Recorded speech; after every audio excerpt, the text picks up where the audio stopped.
She told her kids I was dead. They just found out I'm very much alive. I have a sister named Colette. I use the present tense loosely because the version of her I grew up with, the one who used to steal the blanket off my bed during winter and then deny it with a straight face, hasn't existed in my life for going on 16 years now. What replaced her, somewhere in her late 20s, was something colder. Calculated. The kind of person who reframes every situation until she is the wounded party, regardless of the facts on the ground. The estrangement happened gradually and then all at once, the way most breaks do. There were years of small erosions, borrowed money that evaporated, a lie told to our mother that cost me a relationship with her for 2 years, a wedding speech Colette gave at my first cousin's reception that managed to humiliate me in front of 70 people without ever technically saying my name. I kept extending grace. I kept believing the version of her she presented during good stretches, warm, funny, briefly remorseful. Then one afternoon she accused me in writing of something I will not repeat here because it was both false and the kind of accusation that follows a person. I forwarded the message to a lawyer. Then I cut contact permanently. That was 16 years ago. I built a quiet, stable life on the other side of the country.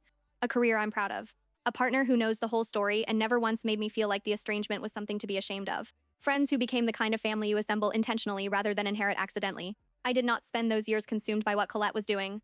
I genuinely stopped thinking about her for months at a time. Then, 8 weeks ago, a message arrived in my Instagram requests.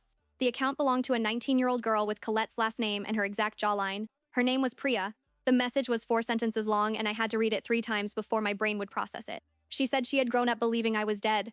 A car accident, she'd been told before she was old enough to remember. She said she had recently found a box of photographs in her grandmother's closet, our grandmother, who passed 3 years ago, and that one of them had my name written on the back in my grandmother's handwriting, along with a city and a year that didn't match any accident. She said she had done some searching. She said she thought I should know that she existed. I sat on my kitchen floor for a long time after reading that. Colette had told her children, she has 3, I learned that I was dead. Not estranged. Not complicated.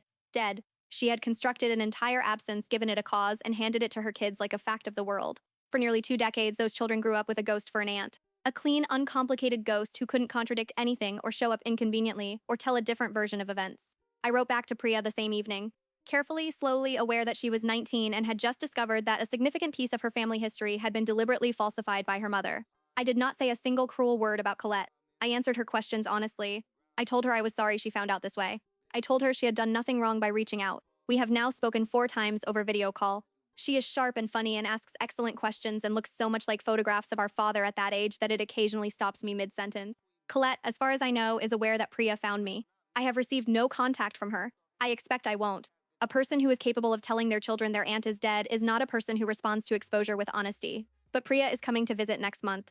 She's bringing her younger brother, who is 17 and apparently also has questions. I bought an air mattress. I cleaned the guest room. I put fresh flowers on the windowsill. The dead, it turns out, have plenty of room.